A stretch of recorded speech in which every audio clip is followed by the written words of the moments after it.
আকাশবাণী আগরতলা। স্থানীয় সংবাদ পড়ছে চন্দন লেখাপাল। এখনকার বিশেষ বিশেষ খবর হলো, মুখ্যমন্ত্রী অধ্যাপক ডক্টর মানিক সাহা বলেছেন, ত্রিপুরায় গ্রামীণ এলাকায় নলের মাধ্যমে পানীয় জল পৌঁছানোর কাজ চলতি বছরের ৩০ সেপ্টেম্বরের মধ্যে শেষ করার লক্ষ্যমাত্রা নেওয়া হয়েছে। মহারাষ্ট্র সরকারের পরিবেশ ও পশুপালন মন্ত্রী পঙ্কজা গোপীনাথ মুন্ডে দুদিনের রাজ্য সফরের উদ্দেশ্যে আজ আগরতলা এসেছেন। প্রধানমন্ত্রী ফসল বীমা যোজনা পিএমএফবিওয়াইয়ের আজ ৯ বছর পূর্ণ হয়েছে। সদরের অনূর্ধ্ব ১৫ বছরের ক্রিকেট প্রতিযোগিতার সেমিফাইনালে উঠেছে প্রগতি প্লে সেন্টার ও জুয়েলস কোচিং সেন্টার। এবারে আসছে বিস্তারিত সংবাদে। মুখ্যমন্ত্রী অধ্যাপক ডক্টর মানিক সাহা বলেছেন, ত্রিপুরায় গ্রামীণ এলাকায় নলের মাধ্যমে পানীয় জল পৌঁছানোর কাজ চলতি বছরের ৩০ সেপ্টেম্বরের মধ্যে শেষ করার লক্ষ্যমাত্রা নেওয়া হয়েছে। আজ রাজস্থানের জয়পুরে জলশক্তি মন্ত্রকের অধীন জাতীয় জল মিশনের উদ্যোগে দেশের বিভিন্ন রাজ্যের জলসম্পদ মন্ত্রীদের দ্বিতীয় সম্মেলনে বক্তব্য রাখতে গিয়ে তিনি কথা বলেন। মুখ্যমন্ত্রী বলেন, এখন পর্যন্ত রাজ্যে ৪,৩৪৭টি বিদ্যালয়ে এবং ৮৮,৪35টি অঙ্গনওয়াড়ি কেন্দ্রে নলের মাধ্যমে জল পৌঁছানোর কাজ চলছে। এশিয়ান ডেভেলপমেন্ট ব্যাংকের সহায়তায় রাজ্যের ১২টি শহরে সব সময়ের জন্য জলের ব্যবস্থা করা হয়েছে। মুখ্যমন্ত্রী বলেন, রাজ্যে ৭,৫০,০০০ বাড়ির মধ্যে ৬,৩৮,০০০ বাড়িতে জল পৌঁছানো হয়েছে। পানীয় জলের জন্য রাজ্যের ৮টি জেলার ৯৭৫টি অমৃত সরোবর তৈরি করা হয়েছে। তিনি আরও বলেন, জলের চাহিদা মেটাতে ৩০৩টি উদ্ভাবনী জল প্রকল্প গ্রহণ করা হয়েছে, যার মধ্যে ২৫১টির কাজ চলছে। তিনি জানান, পরিশুদ্ধ পানীয় জল ব্যবহার করতে আয়রন রিমুভাল প্ল্যান্ট নির্মাণ করা হয়েছে। তাছাড়া ১,২৬২ জন নলজল মিত্রকে প্রশিক্ষণ দেওয়া হয়েছে। তিনি বলেন, কৃষিকাজে কৃষকদের সাহায্যের জন্য জলাশয় নির্মাণ করা হয়েছে, যা পর্যটকদেরও আকর্ষণ করে। অনুষ্ঠানে উপস্থিত ছিলেন কেন্দ্রীয় জলশক্তি মন্ত্রী সি আর পাটিল, রাজস্থানের মুখ্যমন্ত্রী ভজনলাল শর্মা, ওড়িশার মুখ্যমন্ত্রী মোহনচরণ মাঝি প্রমুখ। মহারাষ্ট্র সরকারের পরিবেশ ও পশুপালন মন্ত্রী পঙ্কজা গোপীনাথ মুন্ডে দুদিনের রাজ্য সফরের উদ্দেশ্যে আজ আগরতলা এসে পৌঁছেছেন। তিনি আজ আগরতলা লিচুবাগানস্থিত ব্যাম্বু অ্যান্ড কেন ডেভেলপমেন্ট ইনস্টিটিউশনে যান। সেখানে বিভিন্ন প্রজাতির বাঁশ ও বাঁশের তৈরি বিভিন্ন কারুকার্য তিনি ঘুরে দেখেন। ইনস্টিটিউশনের প্রশিক্ষণার্থী ও কারুশিল্পীদের সঙ্গে তিনি কথা বলেন। শ্রীমতী মুন্ডে সাংবাদিকদের জানান, ত্রিপুরার মতো মহারাষ্ট্র ব্যাম্বু মিশন স্থাপনের উদ্যোগ নেওয়া হবে। আগামী দিনে ত্রিপুরার সঙ্গে মহারাষ্ট্র সরকারের এই বিষয়ে মৌ স্বাক্ষরিত হতে পারে। তিনি আশা প্রকাশ করেন, বাঁশকে ভিত্তি করে আগামী দিনে নানা ধরনের শিল্প কারখানা গড়ে উঠতে পারে। জলবায়ু পরিবর্তনের ক্ষেত্রেও বাঁশ গুরুত্বপূর্ণ ভূমিকা পালন করে বলে তিনি উল্লেখ করেন। শুধু তাই নয়, বাঁশকে ভিত্তি করে বিভিন্ন নির্মাণ কাজের পাশাপাশি কর্মসংস্থানেরও সুযোগ রয়েছে বলে তিনি জানান। Minister, I would like to have substitute for basically all this.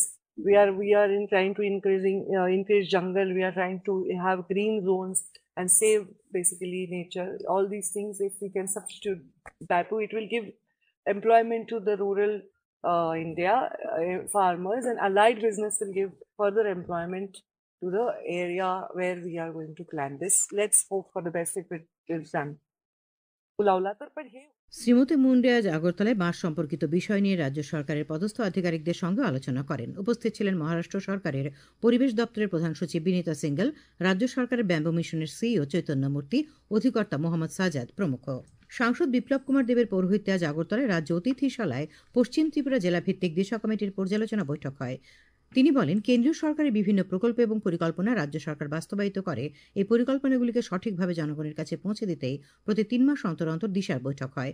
এরই অঙ্গ হিসেবে বিভিন্ন দপ্তরের আধিকারিকদের নিয়ে আজ বৈঠক অনুষ্ঠিত হয়েছে। मीटिंग है दिशा, जिसमें 47-48 जो स्कीम सेंट्रल गवर्नमेंट की आती है और इसको सही ढंग से आप इम्प्लीमेंट कर दे तो अपने आप ही जनता के सभी काम हो जाता है। तो वही अभी पहली बार लिया हूँ, आफ्टर 3 मंथ्स में दोबारा बैठूंगा, तब मैं आउटपुट मांगूंगा। मैंने सभी ऑफिसर को बोला, आप रेस्पॉन्सिबिलिटी से भाग नहीं सकते और उसको टाइमली इम्प्लीमेंट करो, और इम्प्लीमेंट करते समय इसका आउटपुट भी पब्लिक को मिले, इसके ऊपर भी ध्यान दो। আগরতলার পূর্বাশা প্রাঙ্গণে চলছে কৃষি ও কৃষক কল্যাণ দপ্তরের উদ্যোগে 3 দিনব্যাপী এফপিও অর্থাৎ কৃষক উৎপাদন সংগঠন মেলা। আজ মেলার দ্বিতীয় দিনেও ক্রেতা বিক্রেতাদের দারুণ উৎসাহ পরিলক্ষিত হয়। এ নিয়ে একটি প্রতিবেদন। প্রথমবারের মতো এফপিও বা কৃষক উৎপাদন সংগঠন মেলা বেশ জমে উঠেছে। রাজ্যসহ বহিরাজ্যের এফপিও কৃষকরা তাদের উৎপাদিত ফসল একত্রে এই মেলায় বিপণন করতে পারছেন। কাঁচা লঙ্কা থেকে আদা, বিন্নি চাল থেকে কালো চাল, রয়েছে বিভিন্ন ধরনের সবজি। মেলা আয়োজনের অন্যতম কর্মকর্তা কৃষি দপ্তরের মার্কেটিং বিভাগের অধিকর্তা মানিকলাল দেববর্মা আকাশবাণীকে জানান, বহিরাজ্যের একটি সংস্থা এফপিও কৃষকদের এই উৎপাদিত ফসল বৃহৎ পরিমাণে কেনার ব্যাপারে আগ্রহ দেখিয়েছেন। নিজেদের প্রোডাকশন যাতে তারা ন্যায্য মূল্য পায়, ভালো একটা মার্কেট প্ল্যাটফর্ম যাতে পায়, এটাই হলো মেন উদ্দেশ্য এফপিও ফরমেশনের। আমরা যেটা বিন্নি চাল বলি এবং খাসা চাল যেগুলোকে বলি, ওরা ইন্টারেস্ট দেখিয়েছে যে ওরা বাল্ক কোয়ান্টিটিতে নিতে চায় যদি বাল্ক কোয়ান্টিটিতে হয় তাহলে কৃষকদের মুনাফাটা বেশি হবে। সকল কৃষকদের উৎপাদিত ফসল একত্রে বিপণন করার জন্যই এই ধরনের মেলার আয়োজন করা হয়েছে বলে জানান কৃষি দপ্তরের সহ অধিকর্তা সুরাঙ্গিনা সরকার। প্রচুর এফপিও এই মেলায় অংশগ্রহণ করেছে রাজ্যের বাইরে থেকেও, তো এটা আমাদের কাছে একটি বিশাল সাকসেস। এফপিও মেলায় অংশ নিয়ে তরুণ কৃষকরা দারুণ খুশি বলে জানান বিভিন্ন স্থান থেকে আসা কৃষকরা। নমস্কার, আমার নাম নিটন দেবনাথ, বাড়ি পানিসাগর ব্লকের আন্ডারে জলবাসা পড়েছে। তো আমরা এই এফপিও গঠন করার পরে আমরা অনেক কিছু লাভবান হয়েছি। কৃষকদের কাছ থেকে আমরা ডাইরেক্ট প্রোডাক্টগুলো আমাদের মার্কেটাইজ করতে পারি বা মানুষের কাছে আমরা পৌঁছাতে পারি। কৃষকরা ডেভেলপমেন্ট করার জন্য কৃষকের যে প্রোডাক্টগুলো হচ্ছে সেইগুলোরে আমরা মার্কেটিং করতে যাচ্ছি এবং কৃষকরা ন্যায্য মূল্য পাচ্ছেন। খুব ভালো লাগে প্রোডাক্টগুলো আমরা প্রডিউস করতে পারছি। অনেক অনেক বায়ারের সাথে আমাদের সঙ্গে ইন্টারেস্ট হচ্ছে। আমাদের নেক্সট বা আমাদের ইন ফিউচারে আমাদের অনেক কাজে লাগবে এই যে আমাদের এফপিও মেলাটা হচ্ছে। পূর্বাশা প্রাঙ্গণে আয়োজিত 3 দিন ব্যাপী এই এফপিও মেলার আজ দ্বিতীয় সন্ধ্যায় ক্রেতা বিক্রেতা থেকে শুরু করে বিভিন্ন সাংস্কৃতিক অনুষ্ঠান এক অন্য পরিবেশ সৃষ্টি করেছে এই মেলা প্রাঙ্গণকে। খবর শুনছেন আকাশবাণীর আগরতলা কেন্দ্র থেকে। আকাশবাণীর সংবাদের আপডেট পেতে লগ ইন করুন www.newsonair.com এবং নিউজ অন এয়ার অ্যাপ এবং টুইটার ও ফেসবুক প্ল্যাটফর্মে এআইআর নিউজ অ্যালার্টসে। ইউটিউবে লক্ষ্য রাখুন নিউজ অন এয়ার অফিসিয়ালে। এছাড়াও আকাশবাণী আগরতলার সংবাদ আপডেট পেতে দেখুন টুইটার বা এক্স হ্যান্ডেলে আকাশবাণী নিউজ আগরতলা, ফেসবুকে এআইআর নিউজ আগরতলা এবং ইউটিউবে আকাশবাণী নিউজ আগরতলা। প্রধানমন্ত্রী ফসল বীমা যোজনা পিএমএফবিওয়াইয়ের আজ 9 বছর পূর্ণ হয়েছে। প্রধানমন্ত্রী নরেন্দ্র মোদী 2016 সালে এই প্রকল্পটি চালু করেছিলেন, যার লক্ষ্য প্রাকৃতিক দুর্যোগের ফলে ফসলের ক্ষতি হলে ক্ষতিগ্রস্ত কৃষকদের আর্থিক সহায়তা প্রদান করা। এই প্রকল্পটি কৃষকদের আয় স্থিতিশীল করার পাশাপাশি উদ্ভাবনী কৃষি পদ্ধতি গ্রহণের প্রচারে গুরুত্বপূর্ণ ভূমিকা পালন করছে। এই প্রকল্পের সাফল্য এবং সম্ভাবনার পরিপ্রেক্ষিতে কেন্দ্রীয় মন্ত্রিসভা 2025-2026 সাল পর্যন্ত প্রধানমন্ত্রী ফসল বীমা যোজনা এবং পুনর্গঠিত আবহাওয়া ভিত্তিক ফসল বীমা প্রকল্প অব্যাহত রাখার অনুমোদন দিয়েছে, যার মোট বাজেট 69,515 কোটি টাকার বেশি।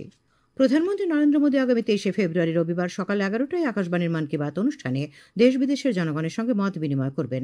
এটি হবে মন কি বাতের 119তম পর্ব। প্রধানমন্ত্রী জনগণকে তাদের সুচিন্তিত চিন্তাভাবনা মন কি বাতে পাঠাতে বলেছেন।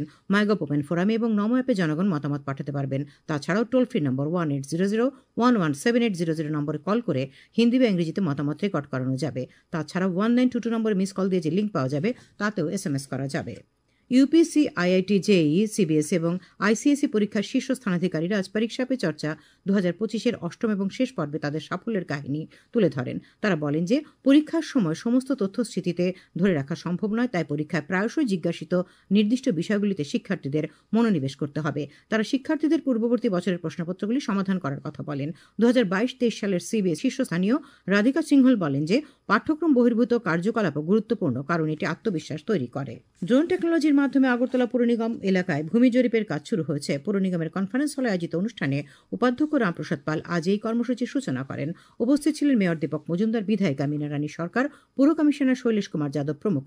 মেয়র জানান, পুর নিগম এলাকায় এই ভূমি জরিপের কাজ আগামী 1 বছরে সম্পূর্ণ হবে। এর ফলে পুর নিগম এলাকায় বসবাসকারী সমস্ত নাগরিকের হাতে থাকবে সঠিক আপ টু ডেট ভূমি রেকর্ড, হ্রাস পাবে ভূমি বিরোধ, সরলীকৃত হবে সম্পত্তির লেনদেন এবং উন্নত হবে নগর পরিকল্পনা, স্বচ্ছতা বৃদ্ধি পাবে এবং জমি সংক্রান্ত বিষয়ে জালিয়াতি দুর্নীতি প্রতিরোধ করা সম্ভব হবে। কেন্দ্রীয় সরকার ন্যাশনাল ক্যারিয়ার সার্ভিস প্রকল্পের আওতায় রাজ্যের model career centre district employment exchange আগরতলার ব্যবস্থাপনায় আজ শ্রমভবনে এক চাকরি মেলার আয়োজন করা হয়। রাজ্যের 4টি এবং বহির্রাজ্যের একটি কোম্পানিতে 13টি ক্যাটাগরিতে 250 পদের জন্য প্রার্থীদের নির্বাচিত করা হয়।